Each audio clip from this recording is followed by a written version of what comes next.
Hello friends, my name is Emile and welcome to Forza Motorsport 7. I've been waiting for this one for a very long time and I'm here to give you my first impressions. I have played about 7 hours of this game. I played it until about 6 AM this morning and then woke up at 12 and started playing it again. I've put about 7 hours into it, so I feel qualified to sort of give you first impressions. I'm not going to do a full in-depth review on it or anything like that because I'm going to leave that to people who actually can review games. I'm not very good at that, so yeah. Anyways, I guess I'm going to start with the most radical change to Motorsport 7, in my opinion, over Forza 6. And that is the car collection aspect. So, in previous Forza games, basically, you had the dealership, you went there, you bought cars, and, you know, you could buy the cars you want. It didn't really make much of a difference in terms of actually the overall game. You just bought the car you want, upgraded it to a class, and there you go. This game, they've done things a lot different. First up, we have the car sort of collection aspect and the leveling system. Now, the way this works is basically every time you buy a car, you level up your car collection tier, if that makes sense. So, you start off in tier 1 and it gives you access to all of these cars that you see here. And then as you buy cars, you get access to tier 2, you level it up, you get access to tier 3, and then I'm on tier 4 at the moment. The way this works is basically, like, these cars are all locked. I can't buy, I don't know, the Bugatti Veyron yet because I'm not a high enough collector's level. Now, I initially, when this game came out, thought this would be a major issue. I was not a fan of this idea because it's sort of, you know, my thing for me is, well, you've seen stuff like Forza Top Gear Laps and so on. I need access to cars. And if I don't have access to the cars, then we have a bit of an issue. However, you can rent the cars from the free play mode, and to be honest with you, it's not actually that hard to level up through this by the looks of it. So, I'm already level 4, and I only own about 50 cars or so, which, you know, that sounds like, ooh, 50 cars, that sounds like a lot. Honestly, you just get half of them. You know, I've been given them and won them through leveling up and stuff, so yeah, it's not that difficult to sort of level up through this and collect all the cars and stuff. And one positive thing is, well, actually, before I get into the one positive thing, you might notice some of these cars, even though I'm the correct level for them, are still locked. So, let's see if there's any good examples in here. The Charger Daytona. Apparently, I can only win that through Prize Crate, Specialty Dealer, Forza Fun, Drivers' Cup, or Showcase events. Now, I would much prefer if it told you how to unlock it, but basically some cars you have to unlock or wait for them to show up in specialty dealers and so on. So, yeah, basically when you go to the buy car selection, there is a lot of cars here, obviously, but not every single car in the game is here.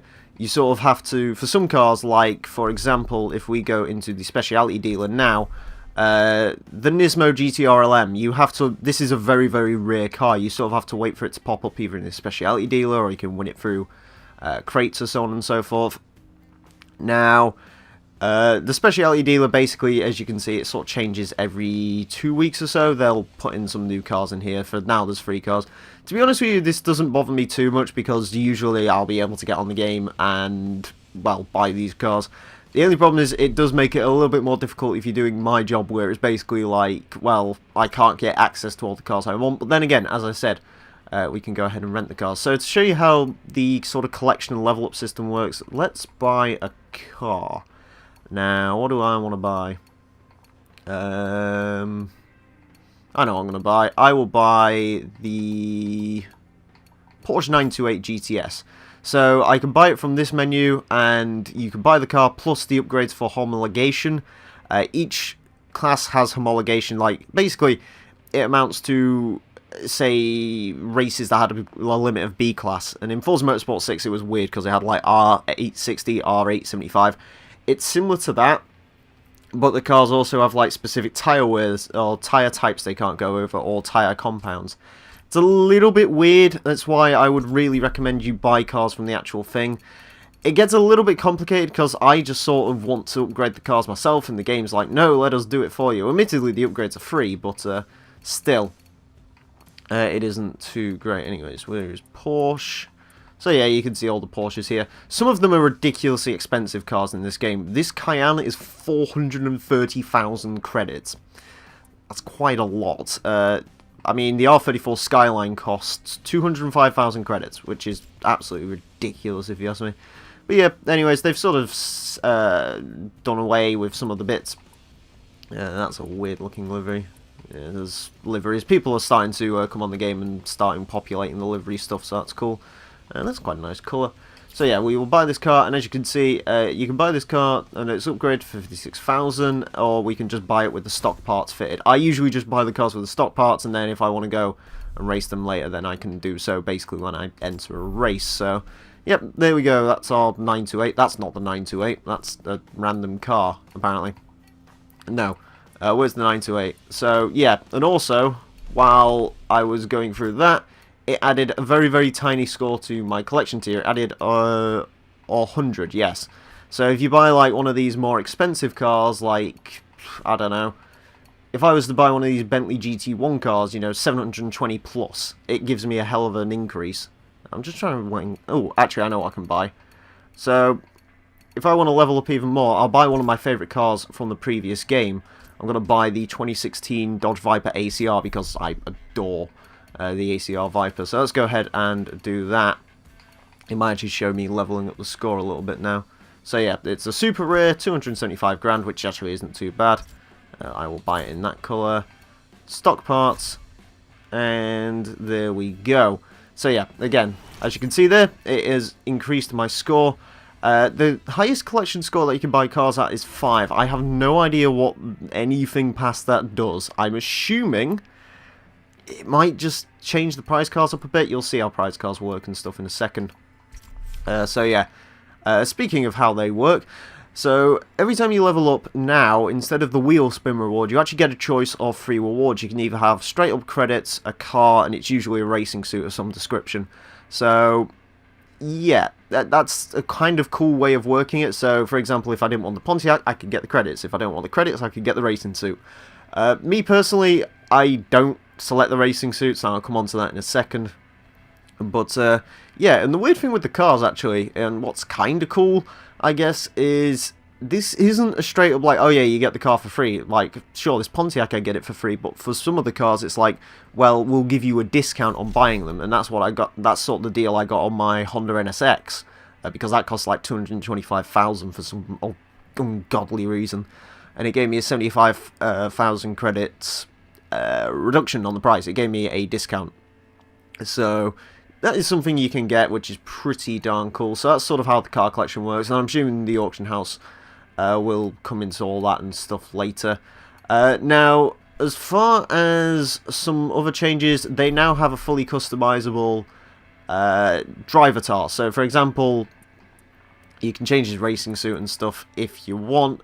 I've got a few unique ones because I am a high rank on the Forza Rewards system, which if you haven't signed up to Forza Rewards, I highly recommend you do because it gets you free money and so on and so forth. I've gone for the Forza Motorsport 1 racing suit because I'm a hipster. But yeah, you know, there's a lot of these. There's a hell of a lot of these. In fact, you know, you can sort of preview them here. Get like an Abarth racing suit, which looks pretty cool. You can get an Infinity one, which is not quite as cool. You know, in different countries, and there's patterns, and there's joke ones as well somewhere. Pop culture, that'll have some interesting ones, won't it? Yeah, you got like basketball, you can dress up as a cheerleader. It's dumb. I'm not, like, I have no issue with it being in the game because I don't really care. But for me personally, you know, driver gear, customizing my driver, not really that interested in doing it. I wasn't interested when Gran Turismo 5 did it, and I'm not interested when this game does it. There's also prize crates now, and this is sort of how you win some of the cars. You basically buy one of these crates, and it could have a car inside it. In fact, sod it. Let's buy a mixed basic crate. I haven't actually opened any of these yet, so let's see what we get inside it. So we can unlock cars, driver gear, mods, and badges. So I'm sure I'll end up doing a full unboxing video on these at some point, because of course I will. Oh, I got an AMC Pacer, which I've already got. That's a shame. So it's kind of hoping to... Yeah, you can get unique cars in these, sort of similar to how the Horizon wheel spins worked, but yeah, that's something interesting as well. So, with card collection and sort of the main customization... Oh, speaking of customization, I may as well show this. While, sure, it has homologation and everything, it still has the typical Forza customization that you'd come to... What engine's that? Oh, you can stick a Hellcat engine in the ACR Viper. Okay. But yeah, typical Forza, what you'd expect. Some cars have more customization than others. Some cars have the wide body feature again. I think I have a car in here that can have a wide body. Yes, the Civic can. Now, you'd think that'd irritate me because I really like the Civic, but no, not really. It's actually pretty cool. So, it's in where is it? I think the Civic has a wide body. Maybe you can't buy it from there? Maybe it's only for the Forza edition? I don't know. I know the Forza edition has one. I'm just trying to think, what car will have a wide body kit that I can show off quickly? You sort of saw the GTR there. Oh, I don't care enough, but yeah, there's wide bodies and stuff back in the game. There's also these Forza editions, which are basically the Horizon editions, and they give you credit and boosts and all the rest of it when you use them, as they did in the previous game. Here's a 2,000 horsepower Plymouth GTX. It's mental. Now, while people are sort of lauding this game as having no sort of saying like, oh yeah, there's no real new cars in the game, that's not strictly true. There's quite a few sort of new cars in the game. Just trying to remember which ones they are, but yeah, there are new cars in the game, and there's re-liveried stuff. But sort of the main bulk of the new car list is actually Forza Motorsport 4 bringovers, which is quite cool because it's sort of, with Motorsport 6, you know, they sort of, basically Motorsport 5 brought this game to the Xbox One, Motorsport 6 refined it, Motorsport 7 is now starting to bring over the old content from the 360, and then Motorsport 8 will probably have all new content. So, there's not like a million new cars or anything like that. It's mostly just Horizon 3 bringovers. If you played the DLC, you might be a bit disappointed, although me personally, you know, I've just been looking forward to driving cars like my Civic Type R in the game, and you know, there's a new Hoonigan and so on and so forth.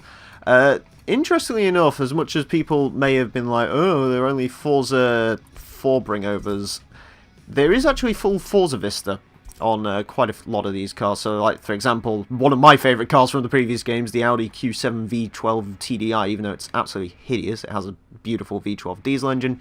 You can look at that. It also has a body kit, because reasons. Yeah. So that's that lot, and of course there's the painting mode, which, what does that do? Oh, I get it, yeah. So yeah, you can do that as well as that stuff, and yeah, I'm assuming you can upgrade the car through Forza Vista as well. Yeah, you can. Cool. Right, that is all of the admin stuff done. Now let's get into the meat and potatoes of this game, the Forza Drivers' Cup. Now this is the single player mode of the game, and it kind of works like how Motorsport 6 worked, except it's actually interesting.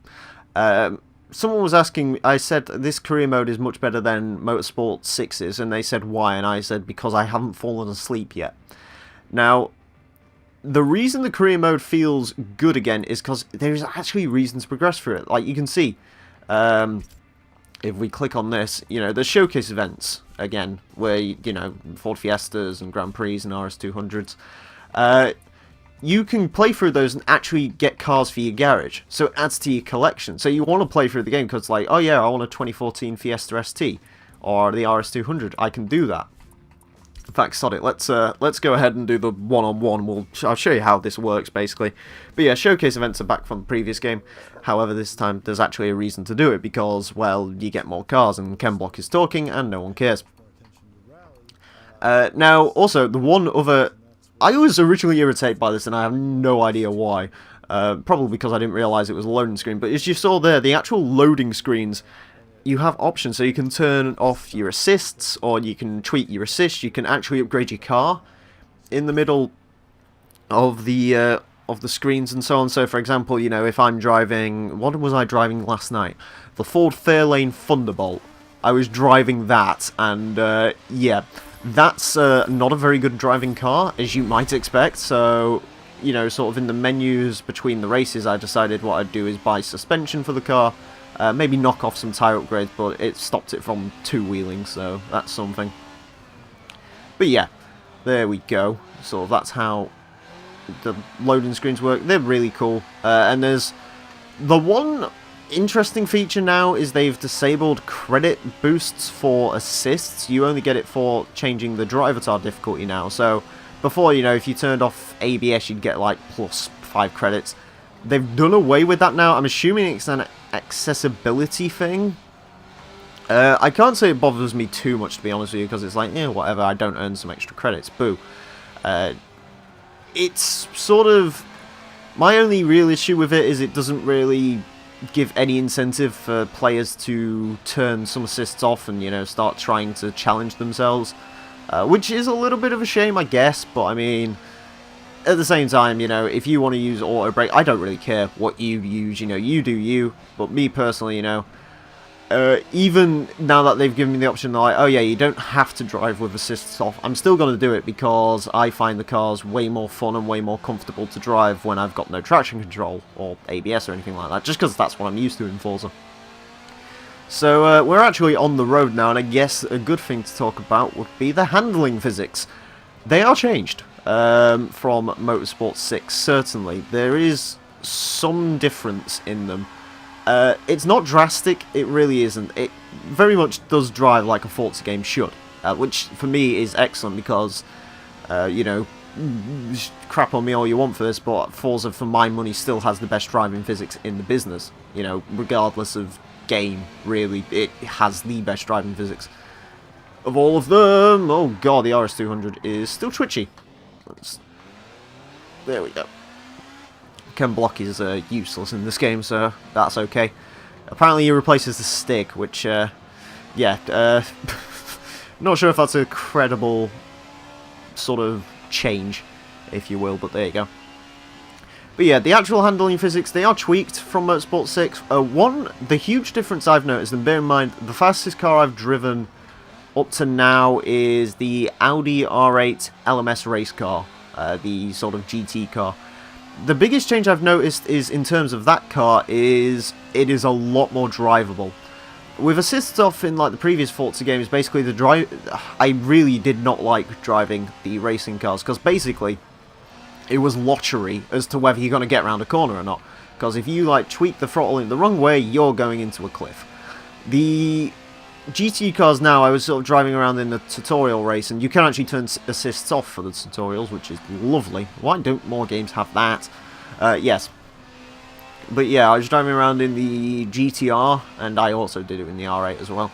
And I basically floored it out of a corner, and the car accelerated. It responded. It didn't just chuck me into a ditch. You can actually, you know, sort of have a bit of fun with those cars. They don't want to kill you all the time.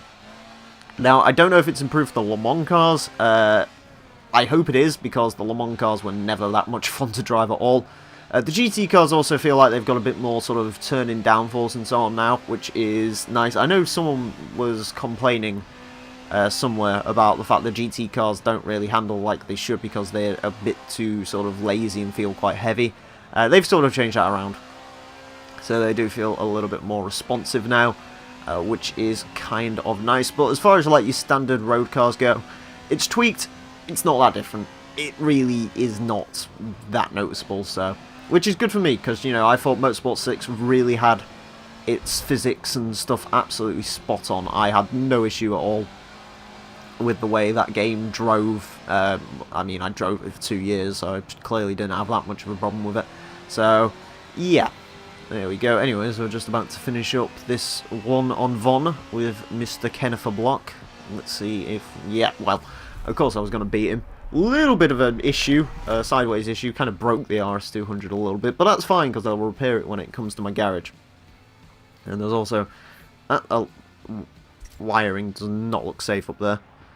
Anyway, so we won first, yay, and it will give us some credits, of course. We get some... I spent all my credits on those silly boxes earlier, didn't I? So, rip that. But yeah. So you complete the showcase events, and then they give you a car, and it helps towards your collection score. Now, some people would recommend not building up your collection score straight away, because it does make leveling up, like, it does change the perks of leveling up and so on. Me personally, I don't care, I just want to collect cars. In case you are wondering, in case of track list, we'll go to free play mode now.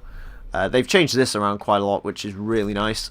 So, because we've got the Dubai track, this is on drag racing, let's turn it back to circuit racing. So yeah, they've got pretty much all the tracks you'd expect. There is some new ones. Dubai's new, Miami Homestead and Virginia are new if you didn't play FM6's thing. Maple Valley's back, I'll show that off in a second. The Nürburgring, they've got Mugello back, Rio returns. Yeah, and Suzuka Circuit. So they've got... If you've played Motorsport 6, you might say, ooh, track variety isn't very good. Yeah, but, I mean, there's still 30 tracks. It's pretty good. You know, the way I've heard this game described, if you've never played a motorsport game, this is a great time to jump in. And to be honest with you, I would kind of agree with that notion. So anyways, I'll show the rent-a-car off now. So you can see pretty much every car in the game here. Sort of the rear ones and so on. You can see the Forza editions. There's an NSX with a wide body.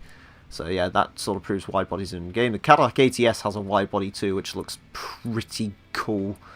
So yeah, we'll rent a car for this. Oh, one more thing. I know it's been heavily publicised at this point, but where is it? Where is it? Where is it? Where is it? Yep, there it is. There is a donk in the game. If you like your donks, you can drive one of those. It looks like the cars are already pre-homologated, so I'll turn that off in a second. I don't know. I'll drive a supercar. What supercars do I like? What can I drive? Don't drive any of the Porsches because I've already had a lot of those. Excuse me.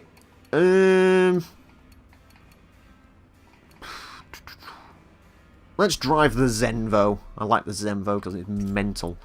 But yeah.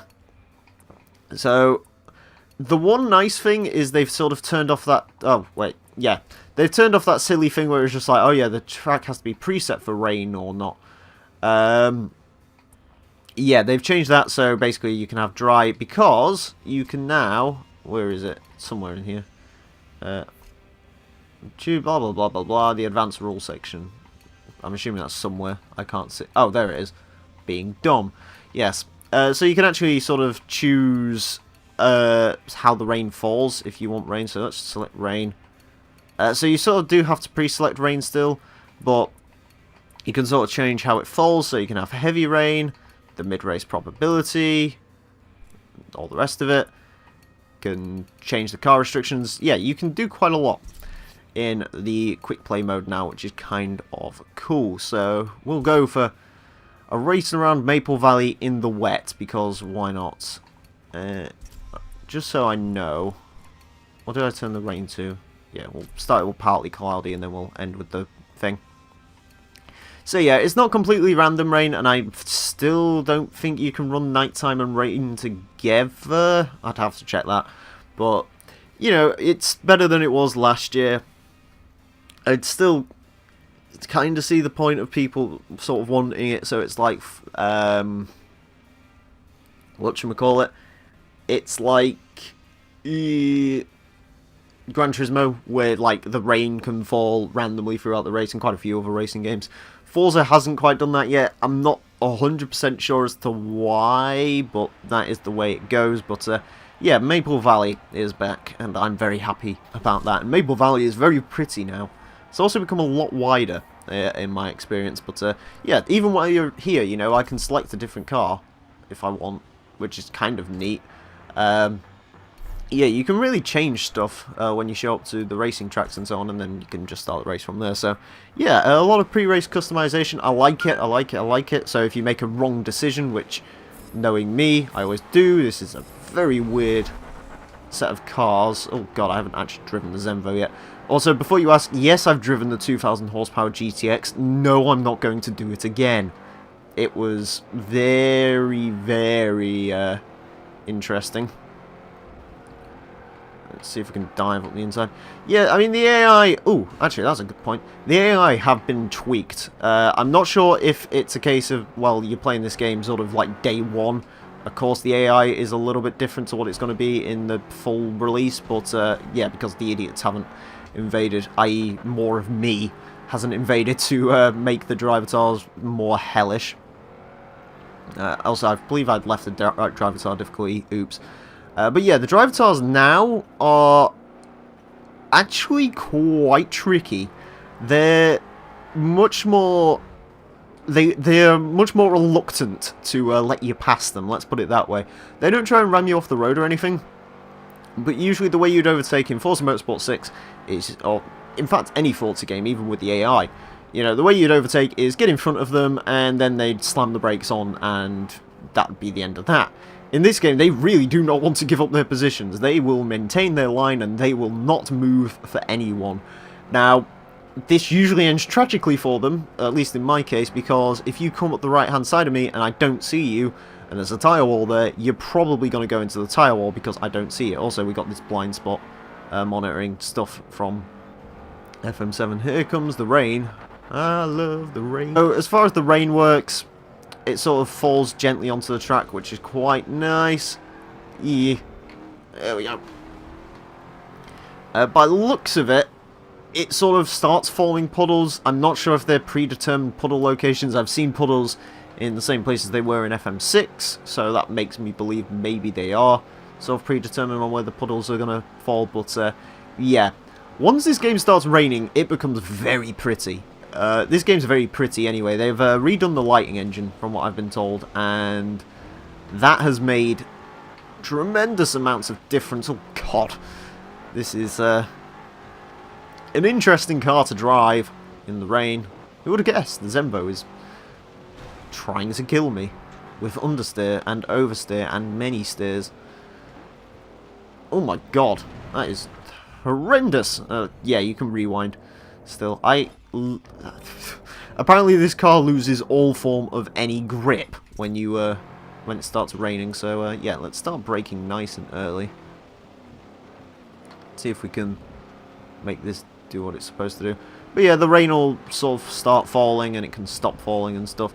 It's pretty cool in the career mode because you don't really know sort of how the rain's going to fall, and of course in this you can customize it. I believe you can probably set it to random or something as well if you wanted to. So yeah, it's pretty cool how the rain works, and you know, the rain and night races are really where this game graphically comes alive because it still looks phenomenal. I was sort of a little bit worried because when they were on about, you know, this game, they always used to play it on Xbox One X. They never really showed any footage of it on the standard Xbox. As far as I can tell, this looks just as good as any of the E3 demonstrations. You know, I mean, sure, it's not in 4K, but do I care about 4K? No, not really. I don't give a toss. I'm not going to upload in 4K either way.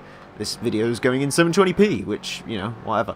So, yeah, and I believe it's still running at 60. I've had a few sort of frame sort of dips and drops, but it's never really been in racing as far as I can see. It's more in cutscenes. I am going to just try and get this thing across the line because it is a mental patient.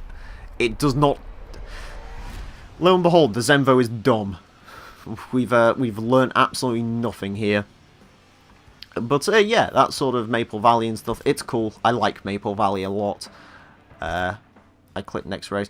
That's the one thing I wish they'd get rid of for this game, and they didn't. In the free play mode, it likes to chuck you into races upon races, and it's like, oh god, can you not do that? All I want to do is either restart the race or whatever. I don't want to go and do whatever. I think someone was supposed to be speaking to me there. But yeah. Can I back out of this? I'm assuming I can as soon as the thing loads. But yeah, I mean, there's. I'll show you the assist and stuff. There's plenty of stuff. There's friction assist now. That's new. Basically, that will equalize the friction on every surface to prevent sliding on wet tracks and glass. So I'm assuming what that does is nullify the effect of driving in the wet. Which, by the way, the effect of driving in the wet is a lot bigger now. It's much. In FM6, it was just like, oh, the car is slightly more understeery. Oh no. In this game, or if you went over a puddle, it was like instant death. I haven't run over a puddle in this game as far as I'm aware, but like the actual just driving in the wet now is much more difficult. It's quite cool, actually, to be honest with you. But yeah, you know, you can have the friction assist where you can drive on the grass and it won't really affect you. Of course, that does disable leaderboards and so on, but there you go. In case you're wondering, as far as I can tell, there is no sticky... Why is it struck me in this Acura? Let's look at it. Shiny engine bay. Honda Motor Company. Joys. Anyways, yeah. As far as I can tell, it's still...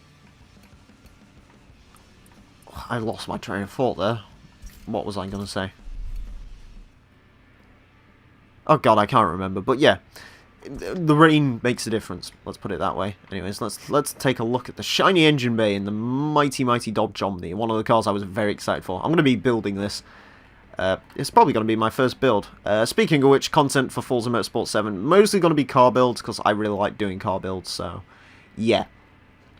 Stay tuned for that. I'm going to do a Dodge Omni build tonight, and it should be fun. But yeah, that's pretty much it, as far as I can figure for Forza Motorsport 7.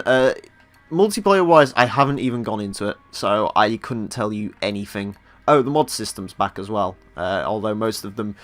In the previous games, it's like you could have permanent mods or single-use mods. In this, it looks like all the mods are sort of usable and will eat themselves after a while. Bit of a shame for me, because I kind of like back of the pack, but at the same time, by the looks of it, if you just start a random race in free mode, it starts you at the back of the pack, so whatever. But yeah, the multiplayer, haven't even delved into it. I have no idea, so don't ask me about that. So, to round it all off, Forza Motorsport 7, should you buy it? Hell yeah, you should.